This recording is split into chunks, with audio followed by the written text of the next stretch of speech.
ជំរាបសួរបងបងបាទស្វាគមន៍ម្ដងទៀតបាទមកកាន់ TJ Auto Workshop ខេត្តព្រះសីហនុបាទថ្ងៃនេះដែរបាទបងបងយើងមានបាទអតិថិជនចាស់មកលេងហាងហើយក៏យើងមានបងបងអតិថិជនថ្មីមកទទួលសេវាកម្មដែរបាទបងបងអញ្ចឹងបាទ Toyota Cross នេះដូចជាបិទបានខ្ទង់8ខែបាទបងបងអញ្ចឹងថ្ងៃនេះមកលេងហាងធ្វើការឆែកមកជុំជូនគាត់បាទ BYD C Lion 5 BYD C Lion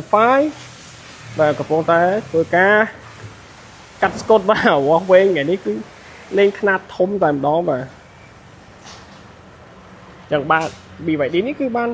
បិទ UV រួចរាល់ផ្នែកខាងស្ដាំនៅខាងឆ្វេងយន្តសល់ UV អត់ទាន់បិទហើយបាទ UV គឺ UV ceramic core បងបងហើយនៅខាងមុខក៏យើងមានបាទឈុតពិសេសបាទ project ថ្មីជាមួយនឹងម៉ូតូថ្មីដែលនៅក្នុងវីដេអូ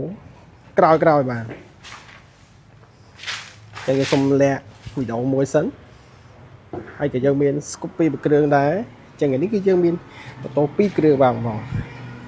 ហើយបើកលេចមកគ្រឿងនេះគឺគ្រឿងរបស់ម៉ូតូថ្មីបាទចឹងនេះបាទមានបងអញ្ជើញមកច្រើនធ្វើការបិទហ្វៀមកាពីទឹកឆ្នាំបាទជាមួយនឹង UV បាទសម្រាប់បងបាទដែលបានបិទរួចរាល់ហើយបងបាទចង់មកលេងហាងបងអាចអញ្ជើញមកលេងហាងបាន free ឆែកជូនបងបាទ free ឆែកស្កុតឡើងវិញជូនបងហើយសម្រាប់បងបាទតែមានរថយន្តដែលមិនទាន់បានបិទហ្វៀមកាពីទឹកឆ្នាំក៏ដូចជា UV បងអាចអញ្ជើញមកកាន់ហាងបានបាទដើម្បីធ្វើការបិទហ្វៀមកាពីទឹកឆ្នាំជាមួយនឹង UV មកជុំបាទអញ្ចឹងវគ្គពេលថ្ងៃវីដេអូមានត្រឹមប៉ុណ្្នេះទេបងគឺយើងនឹងជួបគ្នាបាទនៅវីដេអូបន្តទៀតជម្រាបលា